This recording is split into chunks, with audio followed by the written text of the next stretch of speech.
राधे राधे दोस्तों, कैसे हैं आप सब। उम्मीद है अच्छे होंगे। मैं भी बहुत बढ़िया हूँ। दोस्तों, स्वागत है आपका आपके अपने यूट्यूब चैनल में स्टार्ट विद आदित्य में। दोस्तों, जो सी टेट की हम आपको पी वाई क्यू की प्लेलिस्ट करा रहे हैं, इसमें आपके पी वाई क्यू के सारे सेट हैं जो कि पहले हो चुके हैं 2022 के, जो कि पेपर 2023 में हुआ था, जनवरी में फरवरी में। ठीक है दोस्तों, अगर आप सिर्फ यही एक वीडियो देख रहे हो तो जाके प्लेलिस्ट को चेक करो, क्योंकि जूनियर और प्राइमरी दोनों की प्लेलिस्ट अलग अलग अलग है, तो आप दोनों को जाके चेक करो। ठीक है दोस्तों, तो यहाँ पे केंद्रीय शिक्षक पात्रता सी टेट परीक्षा 2022 प्राथमिक स्तर class first to fifth shift 1 का पेपर है दोस्तों।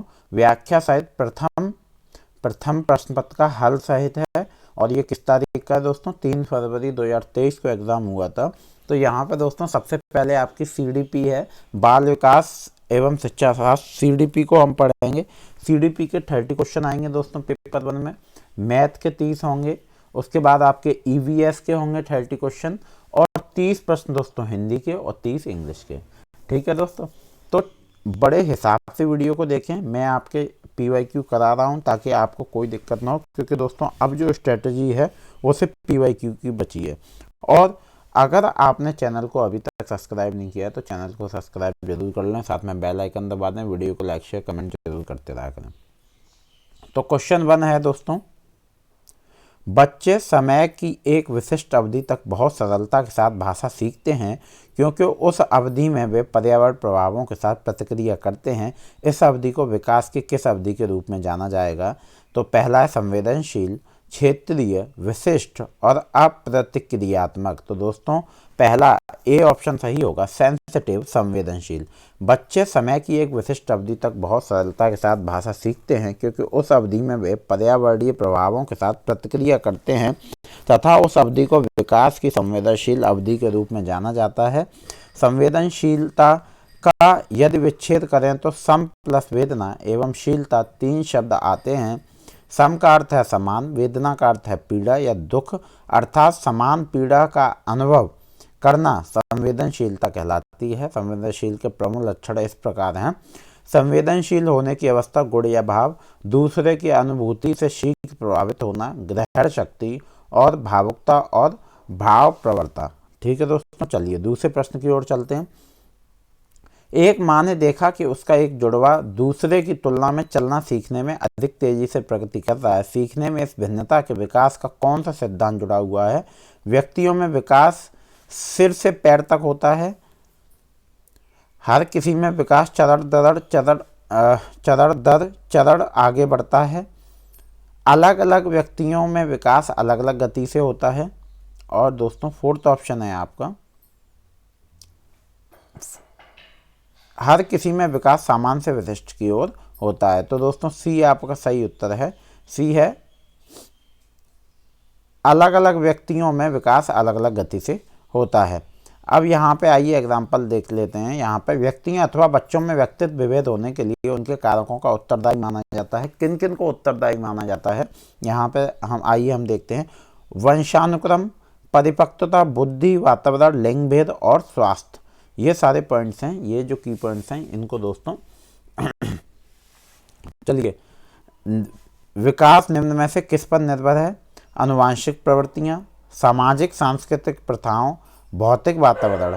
तो दोस्तों आपके कोड दिए हुए हैं, और जब कोड होते हैं तो आपको क्वेश्चन अच्छे से पढ़ा होना चाहिए दोस्तों। ये इन्हीं में से 50% क्वेश्चन रिपीट हो रहे हैं। आपके कोलर सिद्धांत और लेव-विगोत्स्की सिद्धांत और आपका जीन पियाजे, ये इनके क्वेश्चन दोस्तों बार बार आ रहे हैं। चलिए, तो डी आपका सही है। फर्स्ट, सेकंड एंड थर्ड तीनों सही है। आनुवांशिक प्रवृत्तियां, सामाजिक सांस्कृतिक प्रथाओं और भौतिक वातावरण।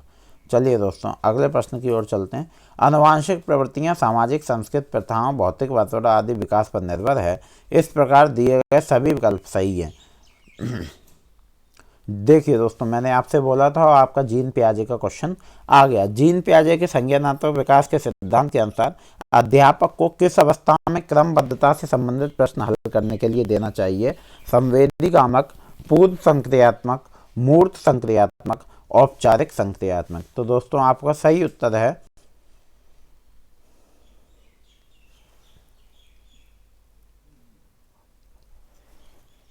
सी आपका सही उत्तर है दोस्तों। आइए व्याख्या देख लेते हैं। जीन पियाजे के संज्ञानात्मक विकास के सिद्धांत के अनुसार अध्यापकों मूल संक्रियात्मक अवस्था में क्रमबद्धता से संबंधित प्रश्न हल करने के लिए देना चाहिए। मूर्त संक्रियात्मक अवस्था के दौरान बालक 3 गुणात्मक मानसिक योग्यताओं में पर्याप्त निपुणता हासिल कर लेता है। Reversibility of thought, conservation, use of serial ordering and part whole concepts. पियाजे द्वारा बौद्धिक विकास की निम्न 4 अवस्थाएं बताई गई हैं। संवेदी गामक अवस्था, दोस्तों ये मैं अपने पहले के वीडियो में भी बता चुका हूँ, क्योंकि ये जो हैं बार बार रिपीट हो रहे हैं। संवेदी गामक अवस्था 0 से 2 वर्ष, पूर्व संक्रियात्मक अवस्था 2 से 7 वर्ष, मूर्त संक्रियात्मक अवस्था 7 से 11 वर्ष, औपचारिक संक्रियात्मक अवस्था 11 से 15 वर्ष। जीन पियाजे के सिद्धांत के अनुसार व्यक्ति आत्मसात्करण और समंजन के माध्यम से किस स्थिति को प्राप्त करने का प्रयास करते हैं? संतुलन, असंतुलन, प्रत्यक्ष अवबोधन और भ्रम। तो दोस्तों ए आपका सही उत्तर है, ए है आपका इक्विलिब्रेशन, संतुलन। माफ करिएगा दोस्तों।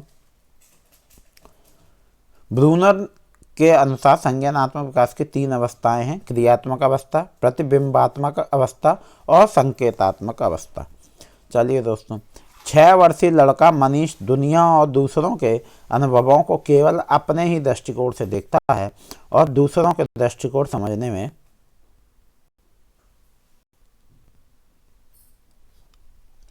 असफल रहता है। यह किसका प्रतिनिधित्व करता है?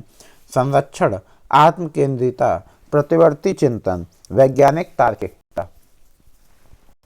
तो दोस्तों आपका सही उत्तर है वो होगा बी। बी है आपका आत्मकेंद्रिता। 6 वर्षीय लड़का मनीष दुनिया और दूसरों के अनुभवों को केवल अपने ही दृष्टिकोण से देखता है और दूसरों के दृष्टिकोण को समझने में असफल रहता है। यह आत्मकेंद्रिता जैसे दृष्टिकोण का प्रतिनिधित्व करता है। दूसरों की भावनाओं या इच्छाओं की परवाह किए बिना केवल स्वयं के बारे में सोचना आत्मकेंद्रिता है। चलिए दोस्तों, अगला प्रश्न है आपका लॉरेंस कॉलबर्ग। मैंने आपसे कहा था, देखिए जीन पियाजे के जैसे ही प्रश्न खत्म हुए कॉलबर्ग के प्रश्न शुरू हो गए, तो अभी लेवियोत्स्की के प्रश्न और आएंगे। लॉरेंस कॉलबर्ग के नैतिक विकास के सिद्धांत के अनुसार एक व्यक्ति जो नैतिक विकास की कानून एवं व्यवस्था चरण में है उसका मत होगा कानूनों तथा नियमों का पालन अन्य व्यक्तियों को प्रसन्न रखने के लिए करना चाहिए। कानून तथा अधिकारियों की आज्ञा का पालन करना चाहिए जिससे सामाजिक प्रणाली सुगम बनी रहे। कानून तथा नियम का पालन दंड से बचने के लिए करना चाहिए। कानून तथा नियम का पालन तभी करना चाहिए जब वे हमारी आवश्यकताओं की पूर्ति करें। तो दोस्तों बी आपका सही उत्तर है। बी है कानून तथा अधिकारियों की आज्ञा का पालन करना चाहिए जिससे सामाजिक प्रणाली सुगम बनी रहे। लॉरेंस कॉलबर्ग के नैतिक विकास के सिद्धांत के अनुसार एक व्यक्ति जो नैतिक विकास की कानून एवं व्यवस्था के चरण में है उसका मत होगा कानून तथा अधिकारियों की आज्ञा का पालन करना चाहिए। चलिए, कॉलबर्ग के नैतिक विकास के 3 स्तर प्रस्तुत किए हैं जो इस प्रकार हैं। देखिए, पूर्व परंपरागत स्तर, परंपरागत स्तर और उत्तर परंपरागत स्तर। चलिए दोस्तों, देखिए आपके इनके प्रश्न खत्म हुए तो लेव वाइगोस्की के प्रश्न आ गए। लेव वाइगोस्की ने निम्न में से कौन सा सिद्धांत दिया है?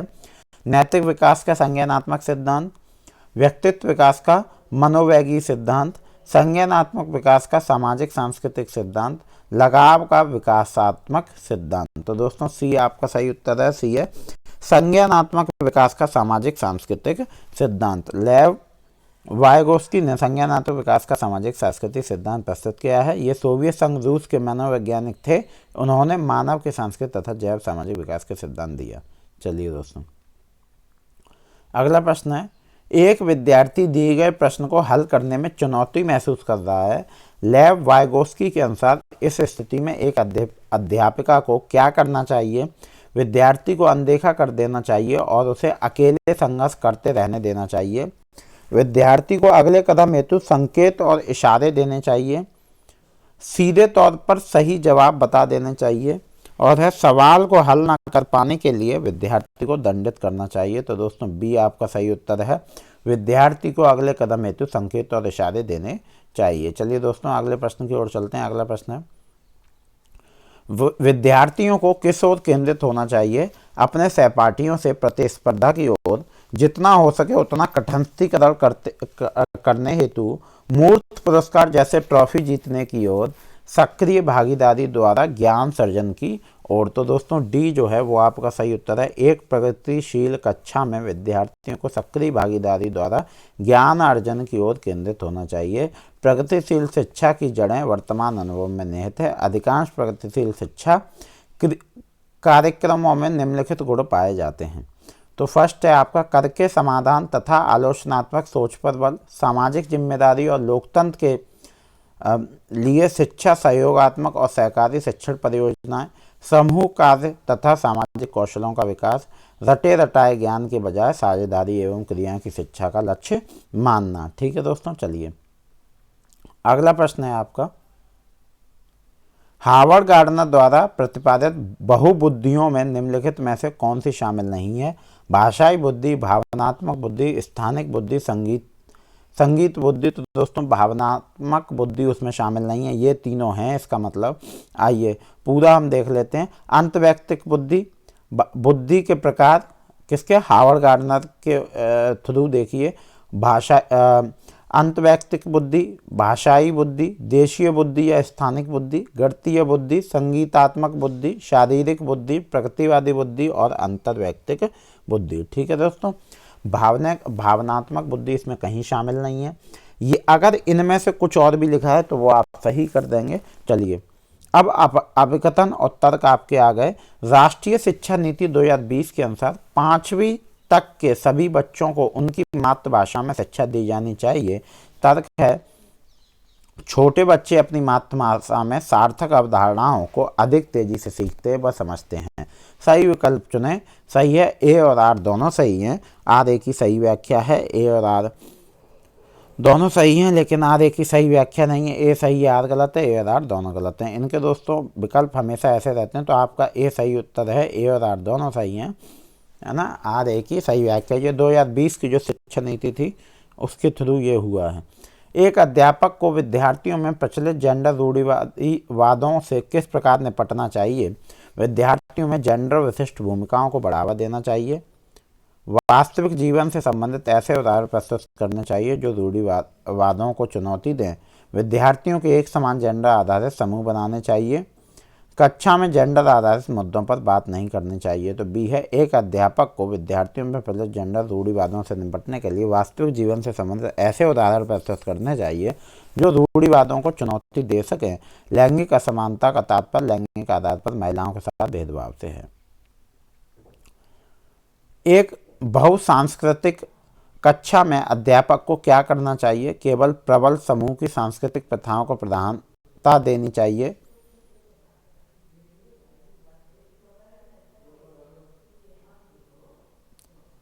केवल सुविधा वंचित समूहों की सांस्कृतिक प्रथाओं को प्रधानता देनी चाहिए। प्रबल समूह की सांस्कृतिक प्रथाओं को नकारात्मक प्रस्तुति देनी चाहिए। और है आपका, विद्यार्थियों के सामाजिक सांस्कृतिक अनुभवों के संदर्भ में उनकी व्यक्तिगत भिन्नताओं का सम्मान करना चाहिए। तो दोस्तों डी सही उत्तर है। विद्यार्थियों के सामाजिक सांस्कृतिक अनुभवों के संदर्भ में उनकी व्यक्तिगत भिन्नताओं का सम्मान करना चाहिए। एक बहुसांस्कृतिक कक्षा में अध्यापक को, चलिए दोस्तों अगले प्रश्न है, जब आकलन विद्यार्थियों के किसी कौशल संबंधी बोध और समझ या पाठ से अधिगम और शिक्षण प्रक्रिया के दौरान किया जाता है तब इसे क्या कहा जाता है? अधिगम के लिए आकलन, अधिगम का आकलन, असतत मूल्यांकन, योगात्मक मूल्यांकन। तो दोस्तों ए जो है वो आपका सही उत्तर है। जब आकलन विद्यार्थियों के किसी कौशल संबंधी बोध और समझ या पाठ के अधिगम और शिक्षण प्रक्रिया के दौरान किया जाता है तब इसे अधिगम के लिए आकलन कहा जाता है। अधिगम के लिए आकलन की कुछ महत्वपूर्ण विशेषताएं हैं। जब शिक्षक कोई प्रकरण पढ़ा रहे होते हैं तो प्रकरण के बीच बीच में बच्चों का प्रश्न के माध्यम से आकलन करते हैं, जिससे बच्चे की समझने का स्तर एवं कठिनाई का पता चलता है। इसे ही रचनात्मक आकलन एवं निदानात्मक आकलन भी कहा जाता है। चलिए दोस्तों, सभी विद्यार्थियों को उनकी योग्यताओं में भिन्नताएं होने के बावजूद उनके संभाव्य गुणों की प्राप्ति के लिए अवसर प्रदान करना किस प्रकार की कक्षा का मुख्य उद्देश्य है? एकीकृत, समावेशी, विशेष शिक्षा और अप्रगतिशील। तो दोस्तों बी सही उत्तर है, बी है आपका समावेशी। वंचित पृष्ठभूमि के बच्चों को संबोधित करने के लिए एक शिक्षक को चाहिए उन्हें ढेर सारा लिखित काम दें, उनके संदर्भ के बारे में और जानने का प्रयास करें और उन्हें कक्षा चर्चा में शामिल करें, उन्हें कक्षा में अलग से बैठाएं, उन्हें अनदेखा करें क्योंकि वे अन्य छात्रों के साथ अंतक्रिया नहीं कर सकते। दोस्तों बी आपका सही उत्तर होगा, बी है उनके संदर्भ के बारे में और जानकारी प्रयास करें और उन्हें कक्षा चर्चा में शामिल करें। निम्नलिखित में से कौन सी अधिगम अशक्तता किसी व्यक्ति के संतुलन, शारीरिक निपुणता और हाथ आंख सामंजस्य की क्षमता को प्रभावित करती है? वो है पठन वैकल्प, गुणज वैकल्य, भाषा वैकल्य और गति समन्वय वैकल्य। तो दोस्तों आपका सही उत्तर है डी डायस्प्रैक्सिया, गति समन्वय वैकल्य। चलिए दोस्तों अगले प्रश्न की ओर चलते हैं। अगला प्रश्न है दोस्तों ये बुक जो आप पढ़ रहे हैं, ये बुक आपको बहुत कॉस्टली मिलेगी। ये सब आपके लिए बिल्कुल फ्री में शेयर किया जा रहा है। दोस्तों आप एक बार वीडियो को एंड तक देखें और चैनल को सब्सक्राइब जरूर कर लें, साथ में बेल आइकन दबा दें, वीडियो को लाइक शेयर कमेंट जरूर करते रहा करें। डिसलेक्सिया पढ़ने संबंधी अक्षमता, डिसकैलकुलिया गणित संबंधी सीखने में अक्षमता, डिसग्राफिया लेखन संबंधी अक्षमता, अफेजिया भाषा संबंधी अक्षमता। चलिए दोस्तों स्वलीनता ऑटिज्म से जूझते विद्यार्थियों की पहचान हेतु किन विशिष्ट गुण होने की संभावना रहती है? संप्रेषण में कठिनाई, सभी के साथ अंतक्रिया करने की इच्छा, बुद्धि लब्धि का बहुत कम स्तर, उच्च स्तरीय सामाजिक कौशल। ए सही उत्तर है, संप्रेषण में कठिनाई। चलिए दोस्तों मस्तिष्क में गतिविधियों में असामान्यता होना, जन्म से पहले बच्चे का विकास सही रूप से न हो पाना, यह मस्तिष्क के कई भागों में प्रभावित करती है। निम्नलिखित में से कौन सी सृजनात्मक विद्यार्थी की पहचान करने वाली विशेषता नहीं है? जिज्ञासा की प्रबल भावना, अविसारी सोच, उच्च स्तरीय समस्या समाधान कौशल और नवाचारी अनूठे विचार। तो दोस्तों बी जो है वो आपका सही उत्तर है, अविसारी सोच। सृजनात्मक विद्यार्थियों की विशेषता नहीं है, जबकि जिज्ञासा की प्रबल भावना, उच्च स्तरीय समस्या समाधान कौशल, नवाचारी अनूठे विचार आदि सृजनात्मक विशेषताएं हैं। आलोचनात्मक चिंतन एवं सृजन में विश्वास, अनुसंधान की प्रवृत्ति, वैज्ञानिक दृष्टिकोण, प्रामाणिक तथ्यों का संकलन। चलिए दोस्तों अगला प्रश्न है आपका, राष्ट्रीय शिक्षा नीति 2020 सुझाती है कि शिक्षा पाठ्यपुस्तक की विषय वस्तु तक सीमित होनी चाहिए, तथ्यों के तटस्थीकरण पर आधारित होनी चाहिए, विद्यार्थियों के बीच प्रतिस्पर्धा बढ़ाने की तरह उन्मुख होनी चाहिए और समालोचनात्मक चिंतन के विकास पर केंद्रित होनी चाहिए। तो डी जो है वो दोस्तों आपका सही उत्तर है, समालोचनात्मक चिंतन विकास पर केंद्रित होनी चाहिए। अगला प्रश्न है, एक कक्षा में विद्यार्थियों के चयनित अधिगम शैलियों में व्यक्तिगत अंतरों को अध्यापिका द्वारा किस प्रकार संबोधित किया जाना चाहिए? अध्यापन अधिगम प्रक्रिया में बाधा के रूप में, नकारात्मक पुनर्वलन द्वारा मिटाए जाना चाहिए, संज्ञानात्मक असामान्यता के परिणाम के रूप में देखा जाना चाहिए, और है आपका उनकी मान्यता रखते हुए बाल केंद्रित शिक्षा शास्त्र को अपनाना चाहिए ताकि उनकी व्यक्तिगत जरूरतें पूरी हों। तो डी दोस्तों आपका सही उत्तर है, उनकी मान्यता रखते हुए बाल केंद्रित शिक्षा शास्त्र को अपनाना जाना चाहिए, उनकी व्यक्तिगत जरूरतें पूरी हो। अगला प्रश्न है दोस्तों, एक प्रगतिशील कक्षा अध्यापकों के रूप में तथा शिक्षार्थियों के रूप में अपेक्षित करती है ज्ञान का प्रदाता, ज्ञान का निष्क्रिय ग्रहणकर्ता, जानकारी का प्रवर्तकारी स्रोत, अधीनस्थ प्रतिभागी, सुसाधक ज्ञान के सृजन में सक्रिय प्रतिभागी, तानाशाह आज्ञाधीन जीव। तो सी आपका सही उत्तर है दोस्तों, सी है आपका सुसाधक ज्ञान के सृजन में सक्रिय प्रतिभागी। चलिए दोस्तों अगला प्रश्न है, रेयान ने कुछ दिन पहले ही जाना है कि अंग्रेजी के किसी शब्द के पीछे ईडी लगाने से उस शब्द का रूप वर्तमान से भूतकाल में बदल जाता है। इस जानकारी को पाने के बाद रेयान हर शब्द का भूतकाल रूप दर्शाने के लिए यह तरीका अपना रहा है। बच्चों द्वारा किसी नियम को हर दशा में निरूपित करने का यह रुझान उनकी अपनी सोच को की प्रवृत्ति दर्शाती है। कमंतर आंकने, अति नियमित, प्रतिबंधित और द्विभाषिक। तो बी आपका सही उत्तर है दोस्तों, अति नियमित, ओवर रेगुलराइज। ब्रेन स्टॉर्मिंग, विचार विश्व। दोस्तों बहुत अच्छा क्वेश्चन है, को एक तकनीकी के रूप में बच्चों में विकसित करने के लिए इस्तेमाल किया जाता है। अभिसारी सोच, प्रकार्यात्मक सोच और अपसारी सोच और अनुक्रिया समुच्चय। तो दोस्तों इसका सही उत्तर होगा अपसारी सोच। बहुत अच्छा क्वेश्चन है दोस्तों। ये ब्रेन स्टॉर्मिंग के क्वेश्चन बार बार रिपीट जरूर होते हैं, इनको थोड़ा ध्यान से देखें। चलिए, रचनावादी कक्षा में एक शिक्षक की सबसे महत्वपूर्ण भूमिका क्या है? सभी बच्चों को मानक निर्देश देना, बच्चा अपनी सुनिश्चित करना कि प्रत्येक बच्चा अपनी क्षमता को सर्वोत्तम रूप से प्रकट करे, सभी बच्चों से समान गति के आगे बढ़ने की अपेक्षा करना, बच्चों की विविध आवश्यकताओं के प्रति उदासीन रहना। तो बी जो है दोस्तों वो आपका सही उत्तर है, सुनिश्चित करना कि प्रत्येक बच्चा अपनी क्षमता को सर्वोत्तम रूप से प्रकट करे। चलिए दोस्तों अगले प्रश्न देखिए, यहाँ पे इसके कुछ लक्षण निम्न प्रकार हैं। क्या लक्षण हैं आइए वो भी देख लेते हैं। सीखने की प्रक्रिया में शिक्षक छात्र और छात्र को बीच की बातचीत समान रूप से महत्वपूर्ण है।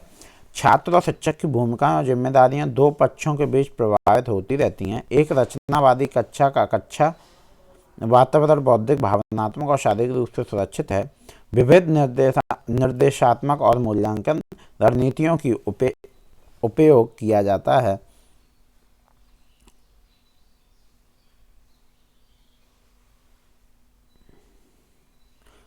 निम्नलिखित में से कौन सा समस्या समाधान की पद्धति का पहला चरण है? समस्या को परिभाषित करना, समस्या की पहचान, प्रासंगिक जानकारी की खोज, परिकल्पना का निरूपण। ठीक है दोस्तों, बी आपका सही उत्तर है, समस्या की पहचान।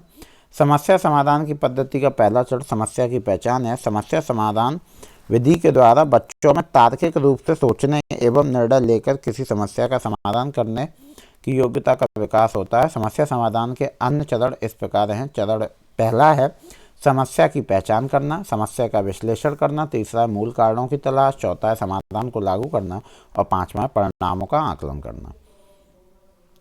प्राथमिक विद्यालय में छात्रों को प्रेरित करने के लिए शिक्षक को क्या रणनीति अपनानी चाहिए? व्यक्तिगत छात्रों के बीच अंकों के लिए प्रतिस्पर्धा और प्रोत्साहित करना, प्रत्येक गतिविधि के लिए प्रेरक कारकों के रूप में प्रोत्साहन, पुरस्कार और दंड का उपयोग करें, पूरी कक्षा के लिए मानक लक्ष्य निर्धारित करें और उन लक्ष्यों के उपलब्धि का आकलन करने के लिए कठोर मानदंड रखें, बच्चों को उनकी रुचि के अनुसार लक्ष्य निर्धारित करने में मदद करें और उसी दिशा में काम करने में उनका समर्थन करें। तो दोस्तों डी आपका सही उत्तर है, बच्चों को उनकी रुचि के अनुसार लक्ष्य निर्धारित करने में मदद करें और उसी दिशा में काम करने में उनका समर्थन करें। अगला प्रश्न है दोस्तों, अभिकथन है संज्ञानात्मक विकास के साथ विद्यालयों और विद्यार्थियों की भावनात्मक खुशहाली सुनिश्चित करनी चाहिए। तर्क है किसी समस्या प्रश्न को हल करते समय विचारों का मौखिकीकरण समस्या समाधान कौशल में बाधा डालता है। तो दोस्तों सही विकल्प ये हमेशा सेम रहते हैं, विकल्प आपके बी है, ए और आर दोनों सही हैं लेकिन आर ए की सही व्याख्या नहीं है। चलिए दोस्तों अगले प्रश्न की ओर चलते हैं। अगला प्रश्न है निम्नलिखित में से कौन सा अधिगम की प्रक्रिया में सकारात्मक रूप से योगदान नहीं देता है? कुपोषण, समकक्षियों के साथ सहयोग, अपसारी चिंतन और चर्चाएं। तो दोस्तों आपका जो सही उत्तर है वो है दोस्तों ए, कुपोषण एक स्वस्थ स्थिति है जो पोषक तत्व की कमी के कारण होती है। स्वस्थ रहने के लिए भोजन हमें ऊर्जा और पोषक तत्व प्रदान करता है। दोस्तों यहाँ पे आपके सीडीपी के प्रश्न खत्म हो गए। अगले वीडियो में मैं आपको जो है मैथमेटिक्स और ईवीएस कराऊंगा। तो उम्मीद है दोस्तों वीडियो आपकी अच्छी लगी होगी। चैनल को सब्सक्राइब जरूर कर लें, साथ में बेल आइकन दबा दें, वीडियो को लाइक शेयर कमेंट जरूर करते रहा करिए। मिलते हैं अगले वीडियो में। राधे राधे, धन्यवाद।